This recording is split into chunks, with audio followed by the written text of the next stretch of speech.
other thing that I see happening at the moment that really concerns me in early childhood education is a very political shift towards what matters, and what matters are things like, what seems to me, literacy and numeracy. And so much time and effort and training is all about literacy and numeracy. And I think if we use the Belonging, Being and Becoming document, it says we need to think about early childhood education in a really holistic sort of way and draw on different theories. And I think if we prioritise literacy and numeracy above things such as play, identity development, attitudes, things like that, I think we go down a really dangerous path of not providing children with their right to a really full, holistic education. And that concerns me at the moment, that those sort of things are being prioritised over what I believe to be even more important things. It's not to say that I don't think we should do it. It's or be accountable for it, but there are a whole lot of other things that we need to be really focused on and doing in a really holistic manner. We talk about Indigenous literacies, where we look at things like spinning yarn. So it's a way of encouraging our children and all children to storytell and to learn how to read the symbols and put them together in a story. That's right. And I know with the children up at school, when they were working on, their designs, they were actually documenting, what I had shared with them, what I'm passing on, the knowledge that's been passed on to me by elders like Uncle Larry Walsh, and so, those children are involved in that. It's not just a piece of artwork. It is actually history. And it connects those children as well to this local area. One of the stories I like to tell to help people understand what it means to have an embodied practice, or a practice that's in some sort of tangible form, because that's a really hard idea, is going hunting with some women in the desert, driving around in a troop carrier with some women and looking in the bush for some form of bush tucker. Now, as a person who is not a participant in that community, I find it really hard to see anything in the bush. We're traveling along and there's lots of trees, and the trees look exactly the same to me. There's no difference. And suddenly we're at the place where the honey ants can be found. So we stop, everyone gets out, and we begin to dig for honey ants. And lo and behold, 6 feet, sometimes below the earth, are these beautiful little gem-like honey ants with big bulbous backsides and full of a sweet honey flavor. And I remember sitting on the edge of this pit watching an older woman, a much older woman than I was at the time, with a crowbar, digging away. And I didn't know at that time that I was really irritating her, because I was letting little stones tumble down because of my interest in what she was doing. I was leaning over the... In other words, I was doing a whole bunch of practices that were really very irritating and ignorant. I was ignorant of the practices that count. I did wander away and come back and wander away. When the honey ants came out, the older lady was giving them to the young children, but not all of the young children. Some of the young children didn't even go near the pit. And I'm talking about children who were about 18 months to 2.5 years old. They were very young. Some were clamoring around to get some honey ants, and some weren't. And I remember asking my mentor, my Indigenous mentor, what's going on there? How come all the kids aren't clamoring to get the honey ants? And she said, well, those are her grandchildren. As if I would understand what that meant. That of course her grandchildren would get those honey ants first, and then the other children would. But what I noticed in myself is that I was clamoring around too. I was waiting for my honey ant. And I guess in my community of practice, the culture I'd come from, the way I'd been brought up and understood the world, I would get a share. But there was absolutely no expectation that because I was an adult that had come along for the ride, that I had any entitlement to those honey ants, which is fair enough. But I think I was telling this story about how the space and the place and the objects have meaning. And that's really the main point of this story. They had no meaning for me. So this whole notion of meaning making is in practice. It's in doing. Now, I have a much better repertoire now of understanding what the bush means and how to engage in the bush, let's say, than I did 10 years ago or 15 years ago, because I've participated in a few little practices, and I would call them practices on the edge of the communities that I've worked with. But I've learned how to see what I couldn't even see and hear what I couldn't hear before that. And that's not a unique thing to Aboriginal culture. Anyone who's spent a lot of time in the bush is going to learn those practices that mean that tree is a tree where you're going to find honey, and that tree has the roots where the witchetty grub live. And you learn to recognize that in the same way you recognize what a good coffee shop is. Because you've participated in the practices that count in the communities that you're a part of. Putting sociocultural theory into practice means that we have very strong partnerships with children and families, so that we're talking to families all the time, exchanging information with families about the sorts of experiences that children have at home, the sorts of literacy experiences they might be having, the sorts of texts that they're engaging with, and trying to bring those texts and those experiences into the setting as a starting point for children's literacy that we can build on.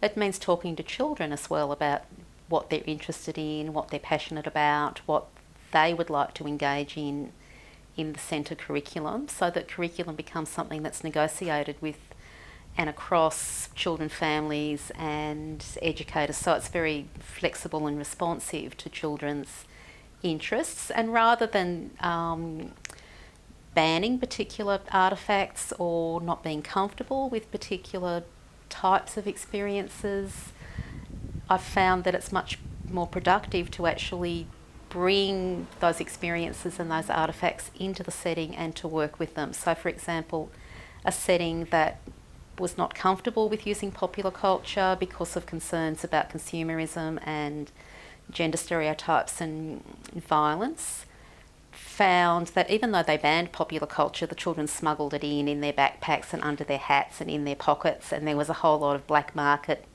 economy going on in the back of the playground and the locker room. And when we actually said to children that it was okay to, bring their Pokemon cards and their Pokemon books and their Little Mermaid toys to the centre, and that we were actually going to talk about those, many children who weren't really engaged with literacy at all previously and would do lots of running around being Batman and Superman and causing lots of concerns for staff, became very actively engaged and interested in literacy when we brought in popular culture. So they wanted to talk about, to draw and to create models of their favourite characters and narratives. They would retell stories, they would draw the stories, and there was lots of literacy learning going on that was tapping into their interest. And it also enabled us to talk about some of the issues with children and to engage parents in some of those discussions as well about how we use popular culture to engage children in critical literacy and to talk about issues of consumerism and gender roles and so on. My choice of theorists, it's very hard to pin down one or two, but I want to name a few that are Vygotskian and a few beyond that. Obviously Vygotsky himself, and also Thorpe and Gallimore and Karpov, who have been neo-Vygotskians. I have found their work very useful indeed. Other people that have informed me have been Gareth Matthews' work on philosophy with children, Kieran Egan's, particularly when he talks about getting it wrong from the beginning, in early childhood, and his whole concept of teachers as storytellers. I like that very much from Egan's work. But probably someone who has sustained me right from the beginning when I was in initial teacher education myself is Margaret Donaldson's little book on children's minds, 1978, I think. But I think it still stays the test of time in the questions that she asked there and the things that they put. Now, why these people, or what is it that makes them in particular? There's a number of things. There's the whole idea of making meaning. Now, I didn't mention Deleuze and Guattari, and I probably should have, because in my work in doing philosophy with Vygotsky and with children, Deleuze and Guattari's book on what is philosophy I found very, very useful. And in it, they make the point that reflection itself is not enough. There has to be making meaning. There has to be new concepts formed. And obviously the Greeks would be very clear that that is true dialogue, real dialogue, that you find new meaning and new concepts. But I think it is important when people talk that, as Tharp or as rather Deleuze and Guattari make the point, you can reflect on history, you can reflect on mathematics, you can reflect on many things. That doesn't make it philosophy.